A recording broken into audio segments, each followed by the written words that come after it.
आज हम बात करेंगे एक बहुत खास और फलदायक एकादशी के बारे में, जिसे वरूथनी एकादशी कहा जाता है। ऐसा माना जाता है कि यह एकादशी जीवन में सुख, शांति और समृद्धि लेकर आती है। अगर कोई व्यक्ति कठिन समय से गुजर रहा है या उसे किस्मत का साथ नहीं मिल रहा, तो इस एकादशी का व्रत उसके लिए बहुत लाभकारी हो सकता है। जिन लोगों को संतान प्राप्ति में बाधा आ रही हो या जिनका भाग्य बार बार रास्ता बदल रहा हो, उनके लिए भी यह व्रत अत्यंत फलदायक माना गया है। यह एकादशी पुराने दुखों, परेशानियों और रुकावटों को दूर करने का एक अच्छा उपाय मानी जाती है। अगर आपके जीवन में लगातार आर्थिक संकट या अन्य कठिनाइयां चल रही हैं, तो इस व्रत से उन समस्याओं को कम करने में सहायता मिल सकती है। अगर आप अपने मन को शांत करना चाहते हैं या मोक्ष की दिशा में आगे बढ़ना चाहते हैं, तो यह व्रत आपके लिए बहुत उपयोगी हो सकता है। इस वीडियो में हम जानेंगे कि इस व्रत को सही ढंग से कैसे किया जाए, पूजा की विधि क्या होनी चाहिए, क्या क्या दान करना शुभ होता है और व्रत के कौन कौन से नियम होते हैं जिनका पालन जरूरी है। इसके साथ ही हम आपको यह भी बताएंगे कि व्रत से पहले किन चीजों का त्याग करना उत्तम होता है और इस दिन का शुभ मुहूर्त कब है। हम जो भी जानकारी देंगे वह पंचांग और पुराणों पर आधारित होगी, ताकि आप तक सही और भरोसेमंद बातें पहुंच सके। अगर आप इस तरह की और जानकारी चाहते हैं, सब्सक्राइब जरूर करें और यदि यह वीडियो आपको उपयोगी लगे तो एक लाइक जरूर करें। आपका एक छोटा सा समर्थन हमारे लिए बहुत मायने रखता है। अपनी मनोकामना की पूर्ति और व्रत की सफलता के लिए कमेंट में ओम नारायणाय नमः जरूर लिखें। यह मंत्र बहुत प्रभावशाली माना गया है, खासकर वैशाख माह में। जब भी आप तुलसी को जल चढ़ाएं या पीपल के पास जाएं, इस मंत्र का जाप जरूर करें। अब हम शुरू करते हैं इस व्रत की पूरी जानकारी, जो कृष्ण पक्ष की पहली एकादशी होती है और जिसे वरूथनी एकादशी कहा जाता है। ऐसा कहा गया है कि यह व्रत जीवन से दुर्भाग्य को दूर करके सौभाग्य का मार्ग खोलता है। अगर पुराणों की बात करें तो वरूथनी एकादशी का वर्णन कई जगहों पर मिलता है।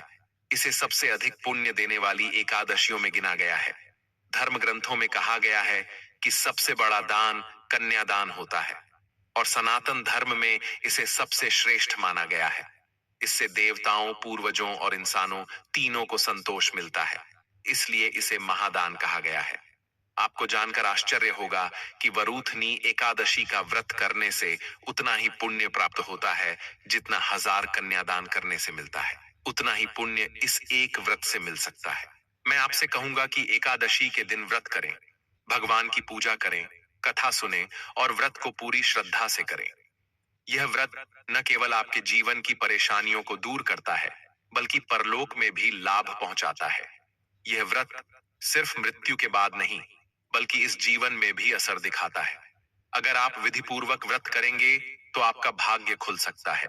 जिंदगी में जो भी परेशानियां हैं, जैसे पैसों की तंगी, शरीर की बीमारी, मन की अशांति, घर में झगड़े, काम में रुकावट, व्यापार या नौकरी की समस्याएं, इन सब का समाधान इस व्रत में छिपा है। इस व्रत को पूरी श्रद्धा और नियमों के अनुसार करना चाहिए। वरूथनी एकादशी के कुछ नियम दूसरी एकादशियों से अलग होते हैं और वे आपको बताए जाएंगे। मैं अपनी तरफ से कुछ नहीं जोड़ रहा, जो बातें पुराणों में लिखी हैं वही आपके साथ साझा कर रहा हूं। अब बात करते हैं कि इस एकादशी की पूजा कैसे करनी है, इसके नियम क्या हैं और यह व्रत कब करना है। जो लोग व्रत करना चाहते हैं उन्हें दशमी तिथि से ही कुछ चीजें छोड़ देनी चाहिए, जैसे कांसे के बर्तन में भोजन नहीं करना चाहिए। यह नियम व्रत के एक दिन पहले से ही मान्य होता है। मांस आदि का सेवन बिल्कुल नहीं करना चाहिए। इसके साथ ही मसूर की दाल, चने की दाल, हरी पत्तेदार सब्जियां, चना और गोंडे का साग नहीं खाना चाहिए। शहद का उपयोग भी नहीं करना चाहिए। अब आप पूछ सकते हैं कि पंडित जी, शहद नहीं लेंगे तो पंचामृत कैसे बनाएंगे? तो इसका उत्तर यह है कि पंचामृत में आप शहद की जगह गंगा जल मिला सकते हैं। इसके अलावा दशमी तिथि को किसी दूसरे के घर का खाना नहीं खाना चाहिए और 2 बार भोजन नहीं करना चाहिए। उस दिन केवल एक बार भोजन करें और दोपहर के बाद कुछ भी न खाएं। साथ ही स्त्री संयोग से भी दूरी बनानी चाहिए, यानी ब्रह्मचर्य का पालन व्रत से एक दिन पहले से ही करना चाहिए। यह व्रत के लिए जरूरी नियमों में से एक है। अब व्रत वाले दिन की बात करें तो इस दिन पान नहीं खाना चाहिए। अगर किसी को पान, गुटखा या तंबाकू की आदत है तो उन्हें इस दिन इनसे पूरी तरह बचना चाहिए, क्योंकि ये व्रत को अशुद्ध कर देते हैं। दातून भी नहीं करना चाहिए। जो टूथपेस्ट या मंजन हम रोज इस्तेमाल करते हैं, उनमें नमक या रसायन होता है, इसलिए उनका प्रयोग भी नहीं करना चाहिए। किसी की बुराई नहीं करनी चाहिए, न ही चुगली करनी चाहिए और न ही बुरे लोगों से बात करनी चाहिए। व्रत के दौरान गुस्सा नहीं करना चाहिए और झूठ भी नहीं बोलना चाहिए। भोजन की बात करें तो इस दिन केवल फल खाना चाहिए। तेल, मसाले और नमक, इन तीनों चीजों को पूरी तरह त्यागना चाहिए। ये चीजें व्रत में नहीं लेनी चाहिए।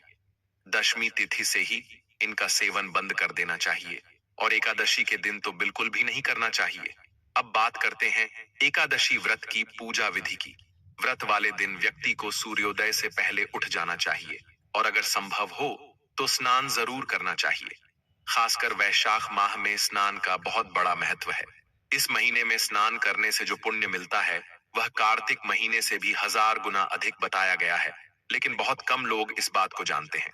इसका कारण भगवान विष्णु द्वारा यमराज को दिया गया एक वचन है। उन्होंने कहा था कि वैशाख माह का पुण्य साल के सभी महीनों से सबसे ज्यादा है। अगर कोई व्यक्ति कार्तिक को सबसे बड़ा महीना मानता है तो वह भ्रम में है। हमने एक वीडियो में पद्म पुराण के आधार पर इसका पूरा विवरण दिया है, जिसमें भगवान विष्णु खुद वैशाख माह की महिमा बताते हैं। लेकिन कलयुग में इस महीने के बारे में लोगों को बहुत कम जानकारी है, इसलिए इसके महत्व को ज्यादा लोग नहीं जानते। अगर आपने इस वीडियो के जरिए इस महिमा को समझ लिया तो आप इस महीने को नजरअंदाज नहीं कर पाएंगे। वैशाख माह में स्नान और दान का महत्व बहुत ही खास बताया गया है। कहा गया है कि जब लोग इस महीने में स्नान करने लगे तो यमराज खुद घबरा गए थे, क्योंकि जब पृथ्वी के लोग इस पवित्र स्नान से पुण्य अर्जित करने लगे तो नरक खाली होने लगा और यमलोक में कोई पापी नहीं बचा। सभी लोग अपने पाप धोकर मुक्त हो रहे थे। यमराज उदास होकर भगवान विष्णु के पास गए और बोले, प्रभु, आपने ऐसा महीना बना दिया है कि जो लोग 7 पीढ़ियों से नरक में पाप भोग रहे थे वे भी स्नान करके छूट गए। मेरा काम तो बंद हो गया। ये एक बहुत ही दिलचस्प प्रसंग है, इसे जरूर सुनिएगा। तो एकादशी वाले दिन आपको सूर्योदय से पहले उठना है। उठकर स्नान करें और सबसे पहले अपने पूजा स्थान की सफाई करें। फिर वहां पूजा का सारा सामान एकत्र कर लें। फिर आसन बिछाकर बैठ जाएं। अब बात करते हैं कि पूजा में किन किन चीजों की जरूरत होती है। ध्यान से सुने और नोट करें। भगवान श्री हरि विष्णु की कोई मूर्ति या तस्वीर होनी चाहिए, खासकर उनके माधव रूप की। अगर आपके पास यह तस्वीर या मूर्ति है तो बहुत अच्छा रहेगा, क्योंकि एकादशी पर माधव स्वरूप की पूजा की जाती है। इसके अलावा एक चौकी, पीला कपड़ा, रोली, मोली, पान, सुपारी, लौंग, इलायची, अगरबत्ती, फूलों की माला, कुछ खुले फूल, एक चित्र या जानू, जलपात्र और तांबे का लोटा होना चाहिए। पंचामृत बनाने के लिए चाहिए कच्चा दूध, दही, घी, शक्कर और शहद। लेकिन एकादशी व्रत में शहद वर्जित होता है, इसलिए उसकी जगह गंगा जल का उपयोग करें। सारा सामान पहले से तैयार रखें। अब एक साफ तांबे का लोटा लें। पहले बच्चों से उसे साफ करवा लें और उसमें पहले गंगा जल डालें। फिर सामान्य साफ जल मिलाएं। अब पूजा के लिए आसन बिछाकर बैठ जाएं। पूजा शुरू करने से पहले एक फूल लेकर उसे पूजा की सारी सामग्री और स्थान पर रखें, ताकि सब कुछ शुद्ध हो जाए। फिर जल के छींटे दें और मंत्र बोलें, जिससे पवित्रता बढ़ेगी। अब भगवान को विराजमान करने से पहले अपने हाथ पैर अच्छे से धो लीजिए। सीधे हाथ में थोड़ा जल लेकर हाथ धो लें और फिर भगवान की स्थापना करें। चौकी पर पीला कपड़ा बिछाइए और फिर भगवान की तस्वीर या मूर्ति को वहां रखें।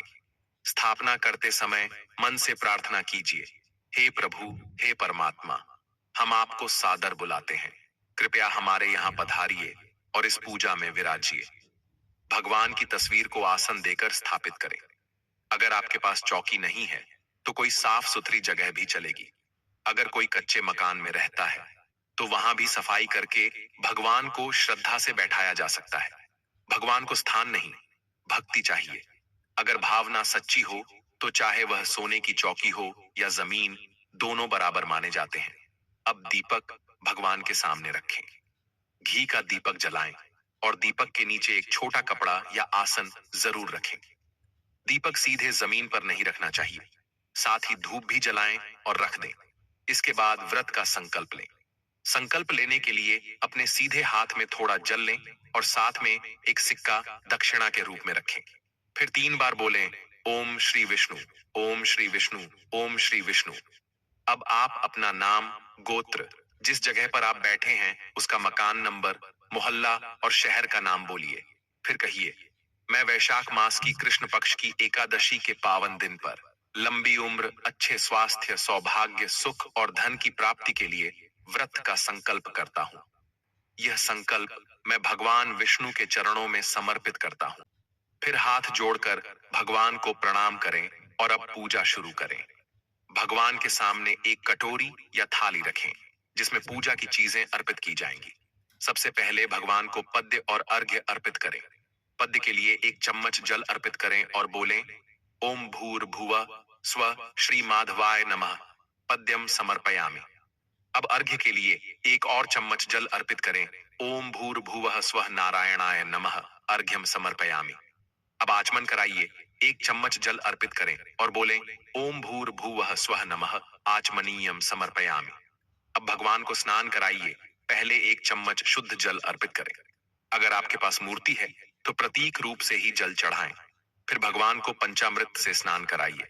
इसके लिए कच्चा दूध, दही, घी, गंगा जल और शक्कर मिलाकर पंचामृत तैयार करें और बोलें, ओम भूर भुवः स्वः श्री माधवाय नमः पंचामृत स्नानम समर्पयामि।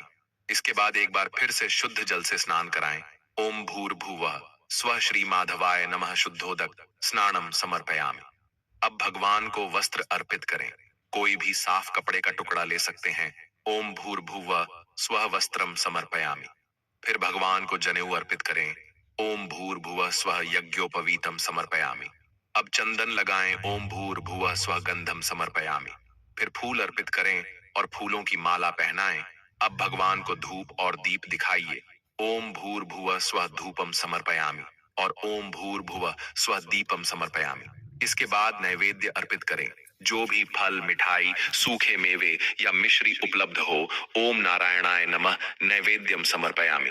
फिर आचमन के लिए 1 चम्मच जल अर्पित करें। ओम भूर्भुवः स्वः आचमनीयम समर्पयामि। अब भगवान को तांबूल अर्पित करें। एक पान का पत्ता लीजिए, उसमें 2 लौंग, 2 इलायची और एक सुपारी रखें और भगवान को अर्पित करें। ओम भूर्भुवः स्वः नारायणाय नमः। फिर भगवान को प्रेम पूर्वक दक्षिणा अर्पित कीजिए। ओम भूर्भुवः स्वः नारायणाय नमः शुभ दक्षिणा समर्पयामि। अब हाथ जोड़कर भगवान को प्रणाम करें और प्रार्थना करें, हे परमेश्वर, आज हमने एकादशी का यह पूजन किया है और हम व्रत कर रहे हैं। कृपया हमारी पूजा स्वीकार करें और हमें व्रत को श्रद्धा से निभाने की शक्ति दें। अब आपको कथा सुननी है। हर एकादशी की एक अलग कथा होती है। एकादशी के दिन विष्णु सहस्त्र नाम, नारायण कवच और कथा, ये तीनों जरूर सुने। इसके बाद भगवान की आरती करें और पूरे दिन व्रत के नियमों का पालन करें। नियमों में बताया गया है कि व्रत के दिन सोना नहीं चाहिए। पारण वाले दिन सूर्योदय से पहले उठिए, स्नान करके साफ वस्त्र पहनिए और पारण की पूजा कीजिए। पूजा के बाद भगवान को पुष्पांजलि दीजिए और क्षमा याचना कीजिए। यह क्षमा प्रार्थना हर व्रत की सफलता के लिए जरूरी होती है। भगवान को पारण का भोग अर्पित करें। ब्राह्मण को दान दीजिए और व्रत विधिवत पूरा कीजिए। अब जानते हैं कि व्रत कब करना है और पारण कब करना है। एकादशी तिथि शुरू हो रही है 23 अप्रैल को शाम 4:45 से और यह 24 अप्रैल को दोपहर 2:32 तक रहेगी। पंचांग के अनुसार व्रत 24 अप्रैल गुरुवार को रखा जाएगा, क्योंकि एकादशी सूर्य के सामने है और उसके बाद द्वादशी भी आ रही है, इसलिए यह द्वादशी युक्त एकादशी व्रत माना जाएगा। पूजन का शुभ समय ब्रह्म मुहूर्त में है, सुबह 4:30 से 5:15 तक। उसके बाद 5:45 से 6:15 तक और 7:30 तक भी अच्छा समय रहेगा। इसके अलावा सुबह 8 बजे से 11 बजे तक भी पूजन कर सकते हैं, लेकिन दोपहर 1:30 से 3 बजे के बीच पूजा न करें। क्योंकि गुरुवार को उस समय राहु काल होता है। राहु काल में किसी भी पूजा की शुरुआत नहीं करनी चाहिए। अब बात करते हैं पारण की। इसका नियम है कि पारण द्वादशी तिथि में सूर्योदय के बाद किया जाता है, लेकिन द्वादशी शुरू होने के पहले 5:30 तक पारण नहीं करना चाहिए, क्योंकि वह समय शास्त्र अनुसार ठीक नहीं माना गया है। इसलिए पारण का सबसे शुभ समय है 25 अप्रैल को सुबह 5:68 यानी 6:60 से 8:60 से 21 तक। इस समय पारण करना बहुत ही फलदायी माना गया है। अगर आपको एकादशी से जुड़ी यह जानकारी थोड़ी भी उपयोगी लगी हो, तो कृपया लाइक जरूर करें। आपका एक लाइक हमारे लिए बहुत मायने रखता है। धन्यवाद।